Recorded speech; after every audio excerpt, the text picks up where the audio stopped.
8 comportamentos que nos afastam de Deus. Cuidado com o sétimo e o oitavo.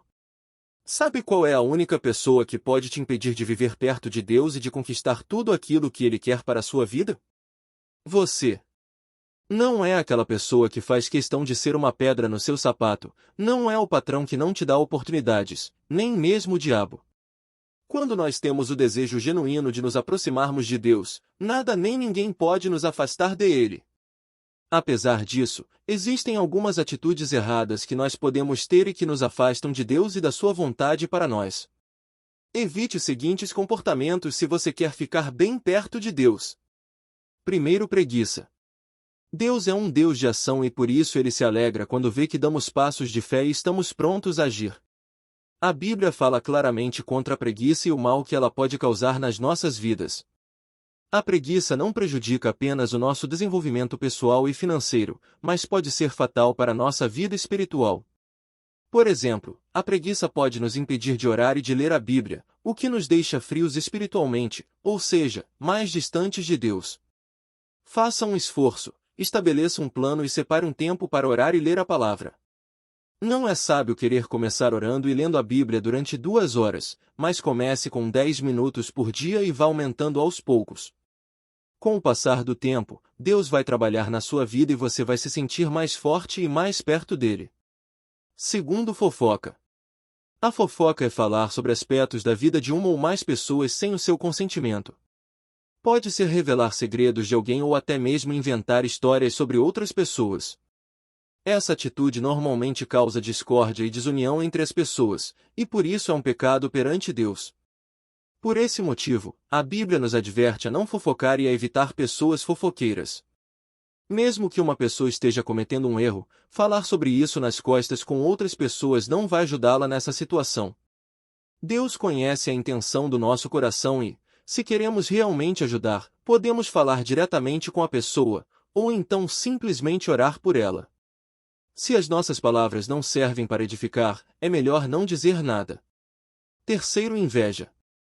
A inveja é uma das obras da carne que são descritas em Gálatas, o que significa que é um pecado e que devemos eliminar das nossas vidas se queremos viver perto de Deus.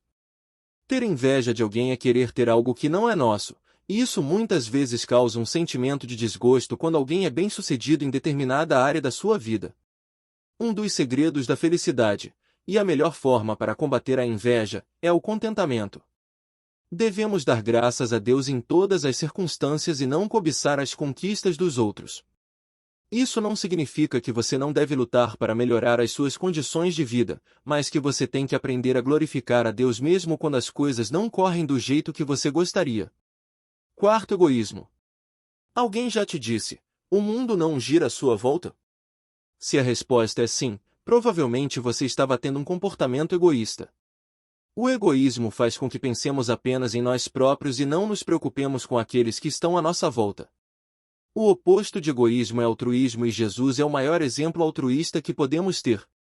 Ele não pensou em ele próprio, mas pensou em cada um de nós, tendo ido até a cruz, onde morreu pelos nossos pecados, reconciliando com Deus todos os que acreditam no seu sacrifício. A Bíblia nos confronta a amar os outros como a nós mesmos e a considerar os outros superiores a nós. Mas para isso acontecer, temos que amar a Deus em primeiro lugar e deixar que o seu amor perfeito transforme as nossas vidas, eliminando todos os vestígios de egoísmo.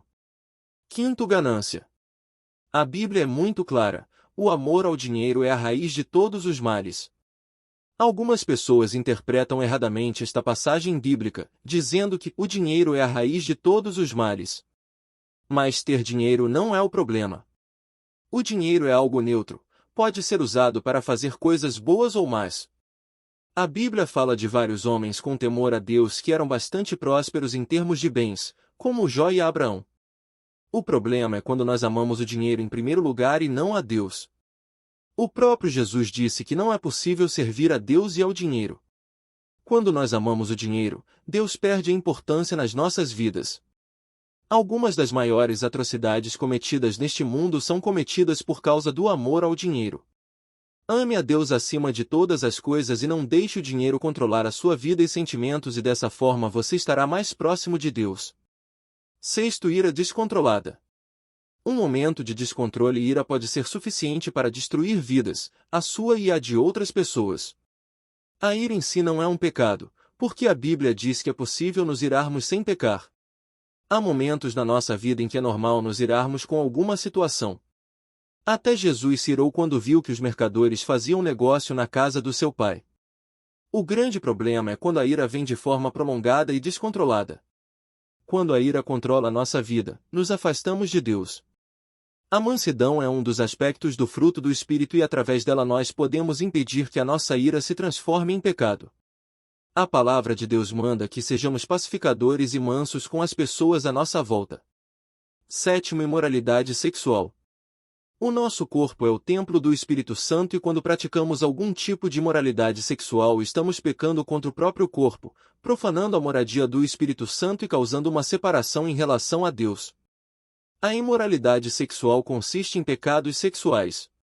O sexo não é uma coisa má, foi criado por Deus para ser vivido entre duas pessoas casadas. Por ser o criador da sexualidade, Deus determina a maneira correta de ser praticada. Qualquer atividade sexual praticada fora do casamento é imoralidade sexual, ou seja, é pecado. Precisamos viver cheios do Espírito Santo que nos concede o domínio próprio para conseguir resistir às tentações e fugir da imoralidade sexual. 8. Idolatria.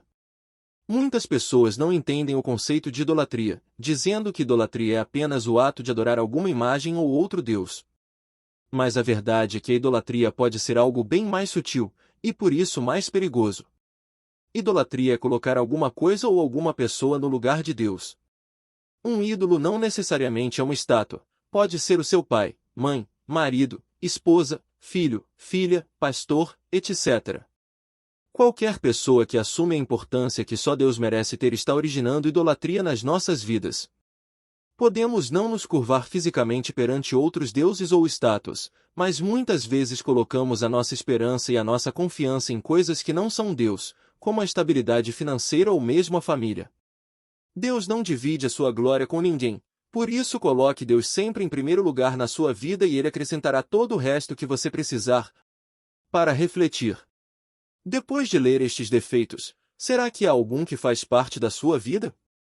Ore e peça a Deus para sondar o seu coração, pois Ele te conhece e quer estar bem perto de você. Se você se identificou em algum desses defeitos, peça perdão e volte para o Pai, que está de braços abertos para te receber. Deixe o seu amém, siga e compartilhe. Jesus te ama.